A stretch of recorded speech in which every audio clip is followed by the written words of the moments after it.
Hello guys, welcome back to our channel the गिली वेंटर। मेरा नाम है मिनी और आज मैं आपके लेके आई हूँ हरिद्वार और ऋषिकेश की एक छोटी सी झलक। जी हाँ, हमारा एक छोटा सा ट्रिप था, 2 दिन का ट्रिप। आप इसे पूरा कर सकते हैं।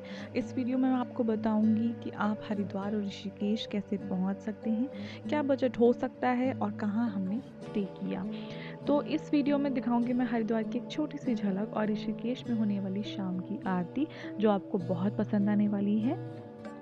तो बिना देरी किए हम वीडियो शुरू करते हैं। और अगर आपने अभी तक मेरा चैनल सब्सक्राइब नहीं किया तो जल्दी से जाके मेरे चैनल को सब्सक्राइब कीजिए।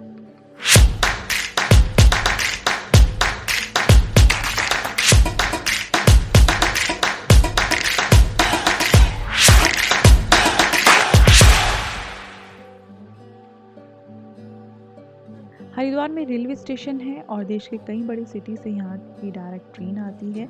दिल्ली और आसपास के स्टेट के कई सारी सिटीज़ से यहाँ पे डायरेक्ट बस भी आती है। बस स्टैंड और रेलवे स्टेशन आमने सामने है।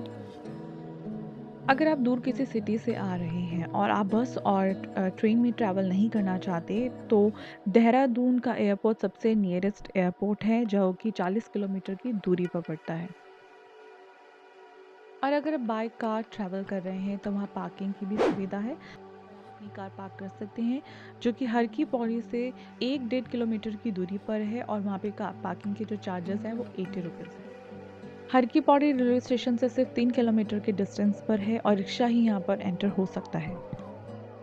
हर की पौड़ी को हरिद्वार का सबसे पवित्र घाट माना जाता है। माना जाता है कि यहाँ पर अमृत की बूंदें गिरी थी और यहाँ गंगा स्नान करने से आपको मोक्ष की प्राप्ति होती है। गंगोत्री में गोमुख से निकलकर पहाड़ों के बाद सबसे पहले हरिद्वार के मैदानों के एरिया में ही आती है। प्रयागराज, उज्जैन, नासिक के अलावा यहाँ पर भी कुंभ का मेला लगता है और सावन में बहुत सारे कांवड़िया यहाँ से जल ले जाते हैं।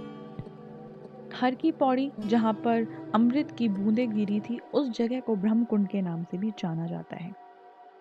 यहाँ खाने पीने की काफ़ी सारी शॉप्स हैं, आप जहाँ से प्रसाद ले सकते हैं और शॉपिंग के लिए भी यहाँ ढेरों दुकानें हैं।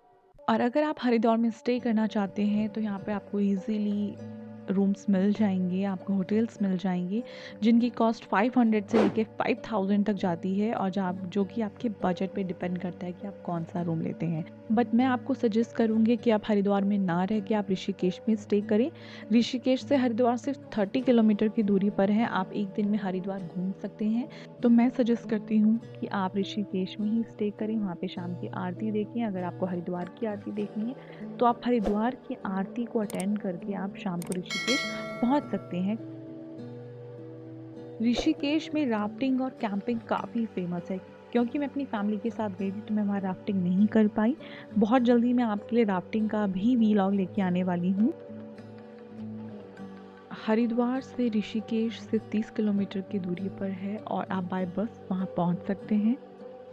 स्टे के लिए आपको यहाँ पर काफ़ी सारे ऑप्शंस मिल जाएंगे। यहाँ पर आपको होटल्स मिल जाएंगे और आप चाहे तो आप यहाँ आश्रम में भी रह सकते हैं। हमने स्टे किया था रात को गीता आश्रम में, जिसका कॉस्ट हमें पड़ा था 800 रुपीज़, और जहाँ पे हमने 5 लोगों ने स्टे किया था।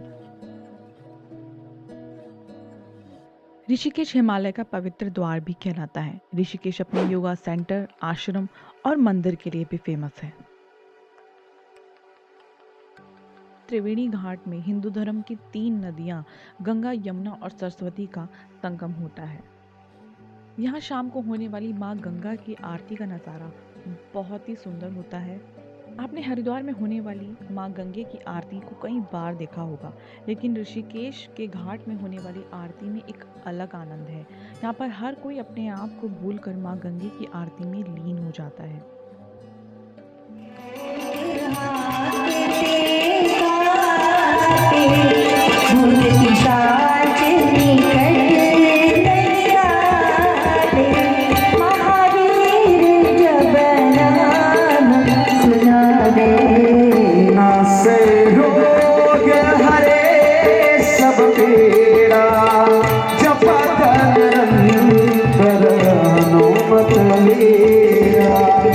संकट के हनुमान छुड़ावे, मन क्रम वचन ध्यान जो गावे।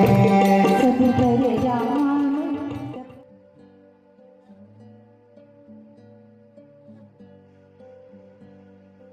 तो माँ गंगे की आरती के बाद हम लोग अगली सुबह निकल पड़े नीलकंठ महादेव मंदिर। नीलकंठ महादेव मंदिर की ओर जाते टाइम आपको एक बैरियर पड़ेगा जिसमें आपको 40 रुपीज़ पे करना पड़ेगा। मंदिर की ओर जाते हुए हमने बहुत ही सुंदर सुंदर दृश्य देखे जिसमें से ये एक था।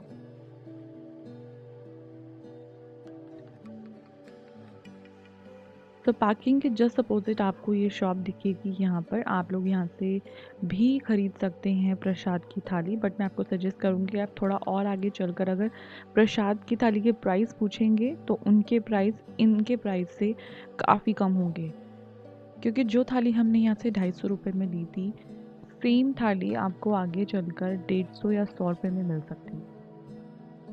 क्योंकि मंदिर के अंदर फ़ोटोग्राफ़ी और वीडियोस बनाना अलाउड नहीं था, तो हमने उसकी वीडियोस वगैरह नहीं बनाई हैं।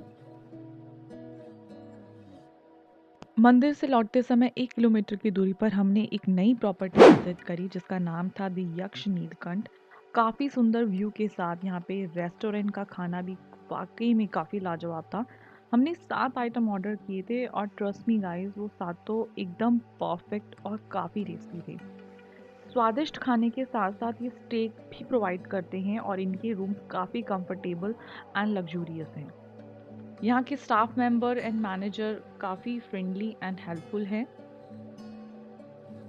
तो यहाँ पे मेरी मदर को ये पेड़ दिखा और मेरी मदर इनसे इनकी टहनियाँ माँग रही हैं। अगर आपको नहीं पता तो मैं बता दूँ, इसे भ्यूल कहते हैं उत्तराखंड में और इसकी टहनियों से एक छाल निकलती है, एक रेशा निकलता है, उसको कूट कर इससे शैम्पू भी बनाया जाता है। तो ये फाइनली मेरी मदर को मिल गया और काफ़ी खुश नज़र आ रही है।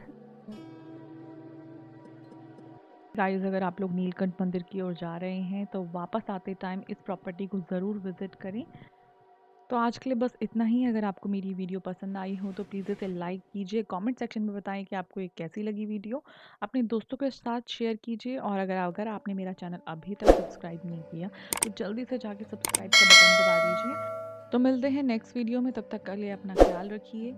Bye bye and take care.